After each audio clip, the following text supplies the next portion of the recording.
আজকে 11টি বছর আমি জানি না আমার বাবা বেঁচে আছে নাকি নাই। তাদের সন্ধান ও মুক্তি চাই। তারা কোন আনাঘরে আছে, আদৌ কি কোনো আনাঘরে তাদেরকে এখনো আটকিয়ে রাখা হয়েছে নাকি না। 11টি বছর আসলে জীবন থেকে কিভাবে কেটেছে একমাত্র আমি আর আমার পরিবার জানি। এটার কষ্ট, এটার যন্ত্রণা, এটার বেদনা আসলে বলে বোঝানোর মতো না। 11টি বছর আব্বুর জন্য মিলাদ একটা দোয়া করতে গেলেও না ইনডিসিশনে ভুগি যে কি দোয়া করব।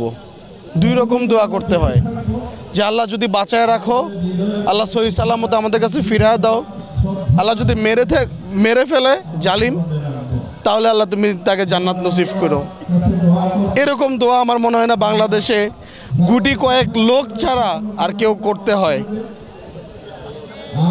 এই জালিম সরকার কোথায় রাখছে আজকে 11টি বছর আমি জানি না আমার বাবা বেঁচে আছে নাকি নাই, কোথায় আছে।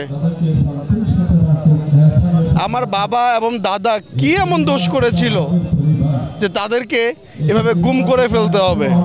আমাদের একটাই অনুরোধ থাকবে ইন্টারিম গভর্নমেন্ট প্রফেসর ডক্টর ইউনূসের কাছে, যে গুম নিয়ে, বিশেষ করে গুম খুন নিয়ে এবং ক্রসফায়ার নিয়ে যে নির্যাতন হয়েছে 15 বছর, শুধু আমার বাবার উপর নয়, শুধু আমার বাবা সাইফুল ইসলাম হিরু, আমার ভাই হুমায়ুন কবির পারভেজের উপর নয়, সকল দল নির্বিশেষে যারা ভিন্ন মত প্রকাশ করেছে তাদের উপর যে অত্যাচারের নিপীড়ন হয়েছে, যেন সবগুলি ঠিকভাবে একটা সুষ্ঠু তদন্ত করে সবগুলির বিচার যেন একটা আসতে পারে, তা অন্তত ফ্যামিলি মেম্বারদের জন্য, দলের জন্য, বিভিন্ন এলাকার মানুষের জন্য, এবং বৈষম্য বিরোধী যে আন্দোলন হয়েছে তারা যে রক্ত খরচ করেছে তাদের জন্য হলেও আমাদের এই বিচারগুলি যেন হয় এবং বিচার হোক।